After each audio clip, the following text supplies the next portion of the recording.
প্রিয় BA fifth সেমিস্টারের ছাত্রছাত্রীরা, আজকে আমি যে বিষয় নিয়ে আলোচনা করব সেটি হচ্ছে তোমাদের যে অনার্স পেপার রয়েছে CC11, সেই পেপার থেকে আজকে আমি তোমাদের গুরুত্বপূর্ণ সাজেশন দিয়ে দেবো। যে প্রশ্নগুলো বলবো সেগুলো যদি ভালো করে যাও, আশা করি তোমরা অনেকটাই উপকৃত হবে। তো চলো আমরা দেখে নিই আমাদের গুরুত্বপূর্ণ 10 নম্বরের প্রশ্ন কী কী পড়তে হবে এবং 5 নম্বরে কী কী গুরুত্বপূর্ণ প্রশ্ন আমাদের পড়তে হবে লাস্ট মিনিটের সাজেশন হিসেবে, সেগুলোই আমরা দেখে নেব। তো গুরুত্বপূর্ণ প্রশ্ন 10 নম্বরের প্রথম প্রশ্ন যেটি রয়েছে, দেখো, শিক্ষামূলক পরিমাপে ব্যবহৃত বিভিন্ন স্কেলগুলি কী কী? যে কোনো দুটি স্কেলের বৈশিষ্ট্যগুলি উপযুক্ত উদাহরণসহ লেখো। অত্যন্ত গুরুত্বপূর্ণ। ইংলিশ ক্যাপশন রয়েছে, তোমরা ইংলিশ ক্যাপশনটি অবশ্যই দেখে নেবে। চলে আসবো পরবর্তী প্রশ্ন। পরবর্তী প্রশ্ন দেখো, পরিমাপের সংজ্ঞা ও ধারণা দাও। শিক্ষায় পরিমাপের প্রয়োজনীয়তা আলোচনা করো। ঠিক আছে, ইংলিশ ক্যাপশন রয়েছে, অবশ্যই ইংলিশ ক্যাপশনটিও দেখে নেবে তোমরা যারা ইংলিশ ভার্সন রয়েছে। চলে আসবো তারপর, ধারাবাহিক পরিচয়পত্রের সংজ্ঞা দাও। এই প্রসঙ্গে এর উদ্দেশ্য ও প্রয়োজনীয়তা আলোচনা করো। এই প্রশ্নটি গুরুত্বপূর্ণ। তারপর রয়েছে দেখো, যথার্থতা কাকে বলে? যথার্থতা কয় প্রকার ও কী কী? বিষয়মূলক যথার্থতা সম্পর্কে সংক্ষেপে লেখো। এই প্রশ্নটিও অত্যন্ত গুরুত্বপূর্ণ। চলে আসবো এর পরবর্তী প্রশ্ন, 5 নম্বরের প্রশ্ন, মূল্যায়ন প্রক্রিয়ার প্রকারভেদগুলি কী কী? প্রস্তুতকালীন মূল্যায়ন ও অন্তিমকালীন মূল্যায়নের মধ্যে পার্থক্য লেখো। 6 নম্বর প্রশ্ন, রচনাধর্মী অভিক্ষার 6টি বৈশিষ্ট্য লেখো।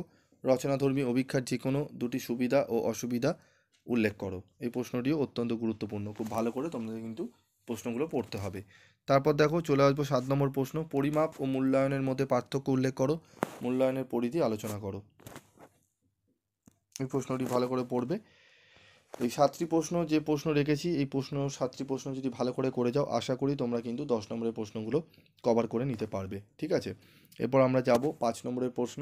তো চলো 5 নম্বরের প্রশ্নগুলো দেখে নিই, এবং তোমাদের এই সাবজেক্টে কিন্তু স্টাডি মেটেরিয়াল রয়েছে, যারা কালেক্ট করতে চাও তারা হোয়াটসঅ্যাপ করে নিও। চলো চলে যাব আমরা এবার 5 নম্বরের প্রশ্ন। প্রথম প্রশ্ন হচ্ছে, গ্রেডিং পদ্ধতির সুবিধাগুলি কী কী? নর্মভিত্তিক অভিক্ষা ও নির্ণায়ক ভিত্তিক অভিক্ষার মধ্যে যে কোনো 5টি পার্থক্য লেখো। নৈর্ব্যক্তিক অভিক্ষার 5টি সুবিধা উল্লেখ করো। মূল্যায়নের কৌশল হিসাবে সাক্ষাৎকারের যে কোনো 5টি সুবিধা উল্লেখ করো। অত্যন্ত গুরুত্বপূর্ণ প্রশ্নগুলি যেগুলো স্টার রয়েছে। সু অভিক্ষার বৈশিষ্ট্যগুলি লেখো। নর্মভিত্তিক অভিক্ষার যে কোনো 5টি বৈশিষ্ট্য উল্লেখ করো। অত্যন্ত গুরুত্বপূর্ণ প্রশ্নটি। একটি অভিক্ষার ব্যবহারযোগ্যতা সংক্রান্ত টিকা লেখো। পরিমাপ ও অ্যাসেসমেন্টের মধ্যে পার্থক্য কী? প্রশ্নটিও অত্যন্ত গুরুত্বপূর্ণ, ভালো করে তোমাদের প্রশ্নগুলো পড়তে হবে। চলে আসবো পরবর্তী প্রশ্নে। রচনাভিত্তিক অভিক্ষার যে কোনো 5টি অসুবিধা উল্লেখ করো। সুবিধাটা পারলে যদি পারো, 2-1টি সুবিধা তোমরা কিন্তু দেখে নিতে পারো 2 নম্বরের হিসাবে।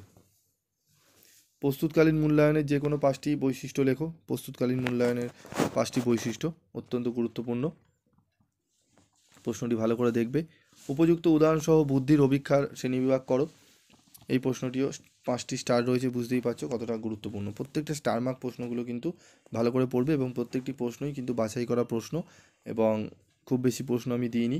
একটি অভিক্ষার নির্ভরযোগ্যতা কীভাবে বৃদ্ধি করা যায়। ঠিক আছে, এখানে 12টি 5 নম্বরের প্রশ্ন দিয়েছি, তার মধ্যে যেগুলো স্টার দেওয়া রয়েছে সেগুলোকে আগে পড়বে, তারপর বাকিগুলো পড়বে। 12টি প্রশ্ন পড়ে নিলে আশা করি তোমরা মিনিমাম 3টি থেকে 4টি প্রশ্ন পর্যন্ত কিন্তু কমন পেয়ে যাবে।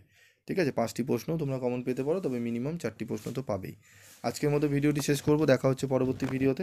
সকলে ভালো থাকবে, সুস্থ থাকবে, এবং অবশ্যই পিবি স্টাডি ক্লাসের সঙ্গে যুক্ত থাকবে। এই কদিনে কিন্তু বিভিন্ন যে সাবজেক্টগুলো রয়েছে তার কিন্তু লাস্ট ফিউ মিনিটের সাজেশন তোমরা কিন্তু পেয়ে যাবে, যেগুলো 100%-এর উপরে কিন্তু কমনযোগ্য হওয়ার সুযোগ রয়েছে তোমাদের কাছে।